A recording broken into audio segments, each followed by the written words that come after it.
Тешка, мачна и непроспиена ноќ за Битола и битолчани. Улиците полни, домовите празни. Испукани тавани и ѕидови, паднат малтер, оштетени фасади, разнишани скали, испревртен мебел. Тоа се последиците од синоќешниот земјотрес, кој од сите македонски градови најмногу ја погоди Битола. Земјотресот со јачина од 5,8 степени, според Рихтеровата скала, во паника и страв ги изваде граѓаните на улица. Добар дел од нив, особено они од висококатниците и од постарите куќи, ноќта ја поминаа надвор или во своите автомобили.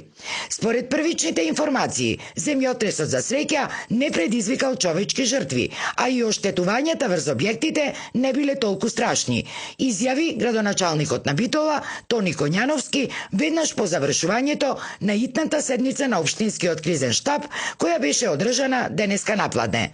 Градоначалникот Коњановски, освен што најави формирање на комисија за проценка на штетите, исто така најави и соодветно обештетување на граѓаните кои претрпеле штета.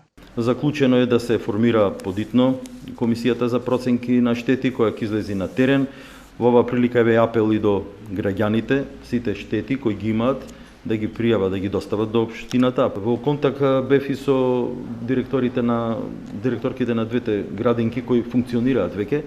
Во едната градинка во Мајски цвет, еден од клоновите во кај Симпо е затворен. Прво комисијата да направи проценка, ќе видиме за колкави штети се работи, колкав е бројот на поварувања и тоа сите да го одмериме, па секако со ребаланс ќе бидат издвоени. Известни штети земјотресот предизвикал и врз одредени стари познати битолски градби.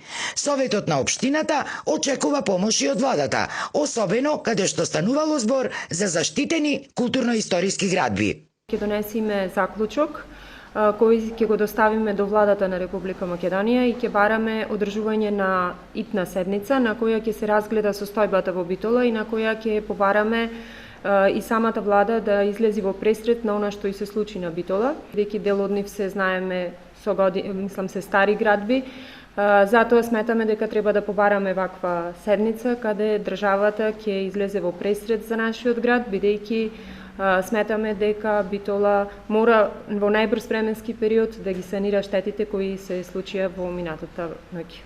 Според првичните информации, известни оштетувања имало и врз клиничката болница, но за среќа без посериозни последици по пациентите и функционалноста на болницата.